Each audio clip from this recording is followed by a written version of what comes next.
बिस्मिल्लाहिर्रहमानिर्रहीम। आज का हमारा टॉपिक है प्रॉब्लम नंबर 5, 6 और 7। पांचवी प्रॉब्लम मैं आपको कराऊंगा, छठी सातवीं बिल्कुल इसी तरह की है, वो मैं आपको समझा दूंगा, उसको अकॉर्डिंगली आप कर पाएंगे। और पहली जो हमने प्रॉब्लम की थी, असल में नेचर वाइज प्रॉब्लम करा रहा हूँ कि पहली जो प्रॉब्लम आपको कराई गई उसके अंदर नॉर्मल था, यानी कोई एसेट खरीदा भी नहीं गया था और बेचा भी नहीं गया था। दूसरी तरह की जो मैंने प्रॉब्लम कराई आपको, तीसरी और चौथी, उसकी नेचर ये थी कि आपका बेचा तो नहीं गया है लेकिन ड्यूरिंग द ईयर एक और ख़रीदा गया है। तो वो दूसरी नेचर थी। और ये तीसरी नेचर की प्रॉब्लम है कि इसमें एसेट आपका बेचा भी गया है और ख़रीदा भी गया है। अच्छा, ख़रीदने तक ठीक था, नॉर्मली चल रहा होता है, लेकिन जब आप सेल करते हैं तो उस वक्त 3 चेंजेस आते हैं। पहला चेंज, डेप्रिसिएशन अपनी ड्यू डेट से पहले रिकॉर्ड होता है। ड्यू डेट से क्या मुराद होती है, यानी जब आपके अकाउंट्स क्लोज होते हैं उससे पहले रिकॉर्ड होता है, एक चीज़। दूसरा, एसेट के ऊपर आपको पैसा रिसीव होता है, वो आप लिखते हो उसका। और तीसरी चीज़, जब भी आप एसेट इन अकाउंट का क्लोज करना है, अकाउंट क्लोज करना है, तो अकाउंट तभी क्लोज होगा जब बाकी जो बैलेंस बच रहा है एसेट की बुक के अंदर या तो बच रहा है या एक्स्ट्रा आ रहा है। अगर तो एक्स्ट्रा आ रहा है तो फिर सिचुएशन और है, और अगर कुछ बच रहा है तो फिर कुछ सिचुएशन और है। एक्स्ट्रा आ रहा है तो फिर प्रॉफिट है, और अगर कुछ बच रहा है तो फिर लॉस है। तो मतलब क्या हुआ कि तीसरी जो चेंज आएगा वो एसेट के ऊपर प्रॉफिट या लॉस होगा। जहन में रखिएगा, जब भी एसेट सेल होगा तो उसके अंदर 3 चेंजेस आएंगे। पहला, एसेट का जो डेप्रिसिएशन है अपने ड्यू डेट से पहले रिकॉर्ड होगा। पहली चीज, ड्यू डेट से क्या मुराद है, यानी अगर 31 दिसंबर पे अकाउंट्स का आपके क्लोज हो रहे हैं और सितंबर में एसेट सेल हो गया, तो आपको अब सितंबर पे जितना इस्तेमाल कर लिया, अगर 1 जनवरी से 30 सितंबर तक है तो 9 माह आपने इस्तेमाल कर लिया एसेट। अब आप पीछे से जितना इस्तेमाल करते आ रहे हो, जितना इस्तेमाल हो गया उतना आप उसका करोगे, नेक्स्ट नहीं चलोगे। जबकि खरीदने में होता है कि जिस डेट पे खरीदा है उससे लेकर आपने अपनी ड्यू डेट की तरफ जाना होता है, यानी फाइनेंशियल ईयर की तरफ जाना होता है। जब आप सेल करते हो तो जिस डेट पे सेल हुआ वो आपका कट ऑफ लाइन है, वो आपकी मार्जिन लाइन है, वो आपका शुरू से लेकर जब से एसेट यूज हुआ, यानी उस साल, उससे लेकर जब सेल हुआ उस डेट तक आपको मंथ्स कैलकुलेट करने होते हैं। तो बात समझ आ गई होगी आपको, समझ लगी होगी, क्लैरिटी आ गई होगी आपके माइंड के अंदर कि ये 3 चीज़ें हमें करनी है। एक तो उसका पैसा रिकॉर्ड करना है जो आपके उसके बदले में मिल रहा है, और दूसरी जो चीज़ इसके अंदर आएगी वो उसका डेप्रिसिएशन, और तीसरी चीज़ उसका प्रॉफिट या लॉस। अब प्रॉफिट होगा तो उसका क्या करना है, कौन सी एंट्री में जाता है, लॉस होगा कौन सी पे जाना है। इसके ऊपर मैं पहले ही आपको एंट्रीज वाला एक वीडियो बना के दे चुका हूँ, जिसके अंदर आपको डिटेल में बता दिया था कि एंट्रीज क्या होती हैं द बुक्स ऑफ अकाउंट्स। अगर आपने नहीं देखी तो ज़रूर देख लीजिए, उससे आपका माइंड जो भी इस हवाले से अगर क्वेश्चन है तो वो ज़रूर क्लियर हो जाएगा। आइए अब क्वेश्चन को मैं स्टार्ट करता हूँ और इसको देखते हैं कि क्या है इसके अंदर। A company purchased a machinery for rupees 1,60,000 on the 1st July 2001. इस डेट पर उसने मशीनरी को ख़रीदा है, और कहता है the books are close on 31 December every year. हर साल आपकी जो बुक्स क्लोज होती हैं, ये हमारी कट ऑफ लाइन है, इस डेट तक हमने डेप्रिसिएशन रिकॉर्ड करना है। कहता है on 30 June 2004 it is sold for ₹80,000। इसको 30 जून 2004 को इसको बेच दिया गया है 80,000 का। 80,000 का इसको बेच दिया गया है। 30 जून 2004 को इसको 80,000 का बेच दिया। And a new machinery purchased for 18,000। 80,000 का इसको बेच दिया है और एक नई मशीनरी खरीदी है 18,000 की ऑन द सेम डेट। इसका मतलब है कि 2002 में हमने एक मशीन खरीदी थी और 2001 में, और इसके अलावा कोई ट्रांजैक्शन नहीं हुई, 2002 में भी नहीं हुई है, 2003 में भी नहीं है, लेकिन 2004 के अंदर जाकर उसको 30 जून, डेट बहुत अहम है, 30 जून 2004 को मशीनरी को बेच दिया। कौन सी को, यही जो 160 की खरीदी थी, 80 की बेच दी है। तो यहाँ से तो लग रहा होगा नुकसान हो रहा है, क्योंकि 160 की खरीदी थी और 80 की बेची है। लेकिन प्रॉफिट या लॉस आपकी परचेज प्राइस और सेल प्राइस को देखकर कंपेयर करके नहीं निकाला जाता एसेट के ऊपर। हमेशा उसकी जो बुक वैल्यू होती है, जो कि हम इसमें से निकालेंगे, उसको सेल प्राइस के साथ कंपेयर करते हैं। अब वो जो बुक वैल्यू होगी वो डेप्रिसिएशन लेस करने के बाद आती है, उसको हम इसके साथ कंपेयर करेंगे तो पता चलेगा प्रॉफिट या लॉस। यानी बुक वैल्यू यानी बीवी और आपकी सेल प्राइस एसपी, अब इन दोनों को हम कंपेयर करेंगे। जो बीवी है ना वो हमेशा कम होनी चाहिए, तब आपका प्रॉफिट है। अगर बीवी बढ़ गई, ज्यादा हो गई, तो लॉस है। उसके बाद है जी new machinery purchase for it. हाँ, इस डेट पे ना सिर्फ इस एसेट को बेचा है, इसी 30 जून 2004 को एक एसेट को खरीदा भी है और वो 18,000 का है। अब ये खरीदा है तो ये आगे यूज होगा, और जो बिक गया है वो तो पीछे यूज हुआ, अब आगे वो यूज नहीं होगा। Depreciation is charged eight the rate of 15% per annum on diminishing balance method. Depreciation जो आपने चार्ज करना है वो 15% पर एनम आपने डिमिनिशिंग बैलेंस मेथड पर करना है। अब इसको हम स्टार्ट कर लेते हैं। कहता है prepare the machinery account up to 2004 in the books of the company. 2004 तक बनाना है, मतलब 2002 का एक का अकाउंट बनेगा, 2002 का बनेगा, 2003 और 2004 का बनेगा। अब आइए हम इसको स्टार्ट कर लेते हैं। एसेट एक 60 का खरीदा गया है, 1,60,000 का, और 2001 है तो 2001 और जुलाई 1 है तो ये यहाँ पे लिख दिया।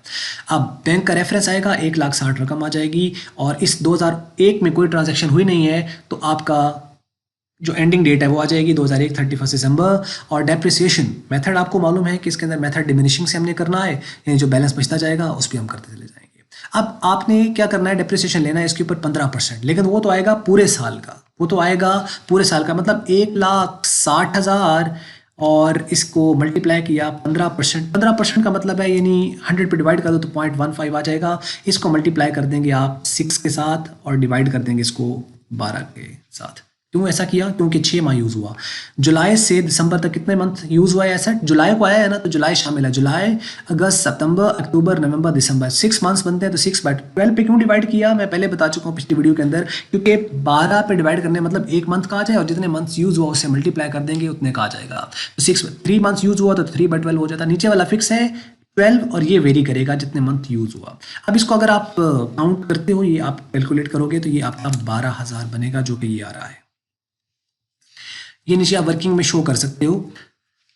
और डेप्रिसिएशन है आपने लिख दिया। अब इसमें से आप इसको माइनस कर दो तो पीछे 1,48,000 का बैलेंस कैरी डाउन है, जो इस साल का कैरी डाउन अगले साल का ब्राउट डाउन 2001-2002 पे चेंज हुआ, दिसंबर आपका जनवरी में चेंज हुआ, और 31 जो है वो 1 में चेंज हो गया, डेट चेंज हो गई। अब 1,48 जो कि पिछले साल का कैरी डाउन था, इस साल का ब्राउट डाउन है 1,48, और उसके बाद अब 2002 में कोई ट्रांजैक्शन नहीं हुई पूरे के अंदर, 2004 में हो रही है। इसका अंदर 2002 पूरा आ जाएगा, दिसंबर 31 आ जाएगी। डेप्रिसिएशन आपने अब जो लेना है ना वो अब इसके ऊपर लेना है। क्यों? क्योंकि डिमिनिशिंग है। अब अगले साल पहले इस पर कैलकुलेट किया, अब इस पर क्यों कर रहे हैं? क्योंकि डिमिनिशिंग है। रिड्यूसिंग बैलेंस मेथड में होता ही ये है। 1,48,000 इस पर अब आपने क्या करना है, 15% लेना है। 15% पूरे साल का 15%। क्यों? क्योंकि जनवरी से लेकर दिसंबर, अब वो 6/12 नहीं करेंगे इसके साथ। क्यों नहीं करेंगे? क्योंकि अब तो पूरे साल का इस्तेमाल हुआ है। पूरे साल का जब यूज हुआ है तो कैलकुलेट करेंगे ना इसको, तो ये आपके पास 22,200 आएगा। ये लिख दिया, इसमें से माइनस कर दिया, कैरी डाउन आ गया 1,25,800। अब ये जो कैरी डाउन है ये यहाँ पे आके ब्राउट डाउन हो जाएगा, और ये 2003 नेक्स्ट, यानी 2002 जो था 2003 में बदल गया, दिसंबर जनवरी में बदल गया, और 31 जो है वो 1 में बदल गया, और जो कैरी डाउन था वो ब्राउट डाउन हो गया। और रकम आपके पास जो ये थी 1,25,800, वही यहाँ पे जो पिछले साल का क्लोजिंग, इस साल का ओपनिंग, पिछले साल का क्लोजिंग, इस साल का ओपनिंग, यहाँ ये क्लोज, यहाँ ये ओपन। और उसके बाद इस 2003 में फिर कोई ट्रांजैक्शन नहीं हुई है, तो इसका अंदर 2003 में आएगा। 2003 है तो इसका मतलब यहाँ पे 2003 लिखेंगे, दिसंबर 31 लिखेंगे। और डेप्रिसिएशन उसी तरह सेम चल रहा है, depreciation balance carry down, depreciation balance carry down, depreciation balance carry down credit side पे। इस तरफ बैंक और balance brought down, balance brought down और बैलेंस ब्राउट डाउन, इस तरह ही चल रहा है। अच्छा, अब इसमें डेप्रिसिएशन किस पे कैलकुलेट, डिमिनिशिंग चल रहा है, तो अब इसकी बुक वैल्यू कितनी है, 1,25,800। अब 1,25,000 और 800 करेंगे, और इस पर अब हम फिर 15% यानी 0.15, या आप उसको डायरेक्टली आप इसको लिखना चाहो तो 15% लिख देंगे। कैलकुलेट करेंगे ये इतना ही आएगा, 18,870। 18,870 ये डेप्रिसिएशन है, ये आप यहाँ पे लिख दोगे। अब इसमें से आप इसको माइनस कर दो तो कैरी डाउन आपके पास 1,06,930, और ये 1,25,800 और 1,25,800 ये आपके दोनों साइड बराबर हो गई। 3 साल हो गए कंप्लीट। अब चौथा साल जो कि 2004 है वो क्रिटिकल है, और उसमें 31 दिसंबर से पहले एक ट्रांजैक्शन हुई है, जो कि 30 जून को 80,000 का बेच दिया और 18,000 का एक नया एसेट खरीद लिया। आ जाइए, ये है 2004। जो यहाँ कैरी डाउन है ये तो 2004 के अंदर जनवरी 1 पे जाके ब्राउट डाउन हो जाएगा, 1,06,930, 1,06,930 ये पे यहाँ पे आ गया। अब इसमें 30 जून पहले आ रहा है तो 2004 और जून 30 इसको यहाँ पे लिखा। नया एसेट चूंकि खरीदा है तो वो तो इधर ही आएगा, एसेट खरीदते हैं तो डेबिट साइड पे आता है। बैंक का रेफरेंस और 18,000 का खरीदा ये यहाँ पे, इस तरफ डेबिट साइड पे और कोई ट्रांजैक्शन नहीं है। अच्छा, अब मैंने क्या कहा था, एसेट का डेप्रिसिएशन रिकॉर्ड करना है, लेकिन ड्यू डेट से पहले रिकॉर्ड करना है, जो सेल हो गया है। अब ड्यू डेट तो हमारे पास थी 31 दिसंबर, उससे पहले। अब यहाँ पे पीछे जितनी भी आप देखो ना, यहाँ पे सारों में दिसंबर 31, दिसंबर 31, दिसंबर, इसका आ गया, आ भी रहा है डेप्रिसिएशन, लेकिन डेट कौन सी आ रही है, जून 30 आ रही है। वेरी करेगी ना, मतलब यही आपको बताया कि जब एसेट सेल हो जाता है, जिस डेट पे वो सेल हुआ उस डेट पे आपने उसका डेप्रिसिएशन लिखना है। अब ये लिखा जाएगा यहाँ पे। अब इसको कैलकुलेट करेंगे हम। अब ये कितना यूज हुआ, जनवरी में ये एसेट हमारा यूज हुआ, फरवरी में भी यूज हुआ, मार्च में भी, अप्रैल मई जून 30 तक, तो जनवरी फरवरी मार्च अप्रैल मई जून 6 मंथ्स यूज हुआ है। इसका मतलब इसके ऊपर हम 15% लेंगे, ऐसे कैलकुलेट करेंगे। यानी किस तरीके से 106930 इसको हम मल्टीप्लाई करेंगे 15% के साथ, और उसको फिर हम मल्टीप्लाई कर देंगे 6/12 के साथ। तो ये ओल्ड मशीन के ऊपर जो डेप्रिसिएशन ये वाली है ना, ये हमारे पास ये आ जाएगा। ये हम इसमें से इसको लिख दिया यहाँ पे, और इसके बदले में हमें पैसा मिला, सेल हुआ है ना हमारा। तो जब सेल होता है एसेट, तो जब परचेज करते हैं तो हमारे पास एंट्री क्या होती है? जब हम परचेज करते हैं तो हमारे पास entry asset account to bank account होती है। तो जब सेल करेंगे तो उल्ट हो जाएगी ना, क्या होगा? Bank account to asset account, मतलब बैंक अकाउंट टू मशीनरी, तो मशीनरी क्रेडिट हो रही है और रेफरेंस किसका आएगा? बैंक का। खरीदते थे, ये देखो इधर खरीदा है तो एसेट डेबिट हुआ, बैंक का रेफरेंस। इधर बेचा है, वही बैंक का रेफरेंस लेकिन क्रेडिट साइड पे। कितने का बेचा हमने? ऊपर 80,000 का है ना, 80,000 का हमने ये सेल किया है, तो ये आपका 80,000 ये आ गया। दो चीजें होंगी, और तीसरी चीज मैंने कहा था इसके ऊपर प्रॉफिट या लॉस निकलना है। तीन ही चीजें बताई थी। एसेट जब बिकेगा उसका ड्यू डेट से पहले डेप्रिसिएशन रिकॉर्ड होगा, उसका जो कैश आएगा वो आएगा, और उसके ऊपर प्रॉफिट या लॉस होगा। अगर तो प्रॉफिट है तो क्रेडिट साइड पे आएगा अकाउंट की इस तरफ, और अगर लॉस होता तो वो इस तरफ आता। अगर तो प्रॉफिट है तो प्रॉफिट एंड लॉस अकाउंट को जाएगा, और अगर अगर अगर आपके अगर लॉस है आपका तो वो आपका इस तरफ आएगा, ये लॉस है इसके ऊपर। और अगर प्रॉफिट हुआ तो वो कैपिटल रिजर्व को जाएगा और इस तरफ आएगा। अब आप देख लीजिए कि ये तीन चीजें हैं यहाँ पे। अगर लॉस हो तो प्रॉफिट एंड लॉस को लेके जाना है, और अगर प्रॉफिट हुआ तो कैपिटल रिजर्व को लेके जाना है। और अगर प्रॉफिट हुआ तो इस तरफ लिखा जाएगा, और अगर लॉस है तो वो इस तरफ लिखा जाएगा। और ये यहाँ पे लॉस ही हो रहा है। कैसे लॉस हो रहा है उसको भी हम देख लेते हैं। यहाँ पे देख लीजिए, ये इसका ये आ गया अब 1,06,930। इसमें से आप ये भी माइनस कर दो और ये भी माइनस कर दो, तो पीछे हम देखते हैं कि उसकी वैल्यू कितनी बन रही है।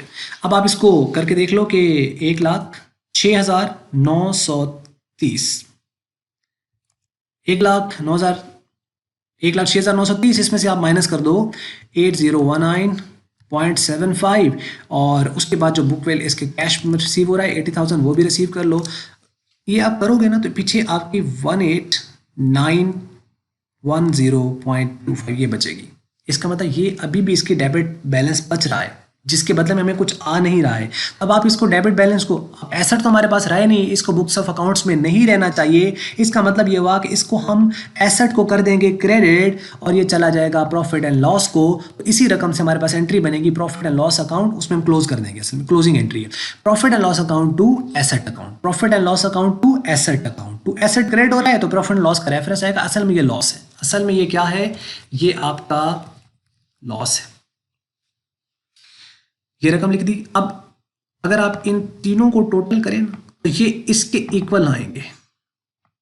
इससे क्या मुराद है कि एसेट का डेबिट बैलेंस है 1,06,930, और ये 1,06,930 से क्रेडिट हो गया, तो इसका मतलब एसेट आपकी बुक से जीरो हो गया। अब पीछे सिर्फ ये बच गया है, अब पीछे सिर्फ ये 18,000 वाला बच गया। अब इसका खाता तो यहाँ क्लोज हो गया। अब अगला जो आपने एसेट है ना, ये वाला 18,000 वाला, अब इसको आपने लिखना है। अब ये 2004 है, 2004, और इसकी डेट तो वही आएगी, इसकी डेट तो वही आएगी, क्योंकि इसका डेप्रिसिएशन तो इस डेट पे रिकॉर्ड नहीं करना है ना, क्योंकि ये तो आपका इस डेट पे परचेज हुआ है। अब इसका नॉर्मल डेट पे ही होगा, क्योंकि ये बिजनेस के साथ चल रहा है। जबकि इसको क्यों यहाँ पे रिकॉर्ड किया? क्योंकि ये बिजनेस के साथ अब चलेगा नहीं, ये यहाँ एंड हो गया, तो प्रॉफिट लॉस निकालने के लिए। अच्छा, अब यहाँ पे देखो कि इसके ऊपर हम लेंगे 15%, 18,000 है। अच्छा, 18,000 आपके पास रकम है, और इसके ऊपर हम 15% ले लेंगे, लेकिन ये तो पूरे साल का आएगा। तो अब कितना बनता है? 30 जून से आगे, जुलाई, अगस्त, सितंबर, अक्टूबर, नवंबर, दिसंबर, 6 माह। इसका भी इसी तरीके से क्या आएगा कि आप इसको मल्टीप्लाई करोगे 6 के साथ और डिवाइड करोगे 12 के साथ। ये आप अगर कैलकुलेट करो तो ये आपका 1,350, 1,350 ये आएगा, और वो ये रकम है, ये न्यू के ऊपर। ये देखा ना, डेप्रिसिएशन अकाउंट ओल्ड पर, उसका बैंक, और ये तीन चीजें तो आती हैं, लेकिन ये ड्यू डेट से पहले आती हैं, और ये वाला ड्यू डेट पर आएगा, और ये डेप्रिसिएशन न्यू के ऊपर है, ये वाला। अब आपने क्या करना है? अब या तो 18,000 में से ये निकाल दो, पीछे 16,650 बचता है, और अगर नहीं ना तो इस सारे का टोटल कर लो, इसको और इसको टोटल करके ये लिख दिया, और इस टोटल में से ये सारे के सारे, ये भी, ये भी, ये भी और ये भी, ये सारे आप माइनस कर दो टोटल में से, तो पीछे बैलेंस 16,650 बच जाएगा, जो आपका क्लोजिंग बैलेंस है इस एसेट का। तो मेरा ख्याल है समझ लगी होगी जो शुरू में मैंने आपको बात बताई, और इसके अंदर और कुछ नहीं है, सिर्फ ये 3 बातें आपको जहन में रखनी है कि एसेट जब भी सेल होगा तो उसका या तो प्रॉफिट या लॉस आएगा वो लिखा जाएगा, और उसका बैंक अकाउंट वो आएगा, यानी जो पैसा आएगा, और डेप्रिसिएशन वो लिखा जाना है। डेप्रिसिएशन उस डेट तक लिखना है, जो पैसा आया वो लिखना है, और आगे बाकी जो या तो बैलेंस आपका एसेट का एक्सीड कर रहा होगा या डिक्रीज कर रहा होगा। अगर वो कम हो गया है तो उस पे केस में क्या है, और अगर बढ़ गया तो केस में क्या है। अगर बढ़ रहा है तो इसका मतलब फिर आपका प्रॉफिट, और अगर कम हो रहा है तो फिर वो लॉस है। अब इसका मतलब ये हुआ कि अगर आपकी एसेट पे डेबिट बैलेंस कुछ बच रहा है तो वो लॉस है, उसको आपने क्रेडिट कर देना है और प्रॉफिट एंड लॉस को चार्ज कर देना है। लेकिन अगर ज़्यादा आ रहा है तो उसको आपने इस तरफ लिखना है, और यहाँ पे अगर प्रॉफिट होता तो यहाँ मैं लिखता कैपिटल रिजर्व के नाम से, कैपिटल रिजर्व, और क्रेडिट साइड पे लिख देता। ये प्रॉब्लम हो सकता है अगली वाली जो प्रॉब्लम जो छठी या सातवीं उसके अंदर हो सकता है आपको प्रॉफिट आ रहा हो तो आपने कैपिटल रिजर्व को लिखना है, दैट्स इट। और ये एंड हो गया क्वेश्चन। मैं ये पढ़ देता हूँ छठी और सातवीं, इसको देख लीजिए।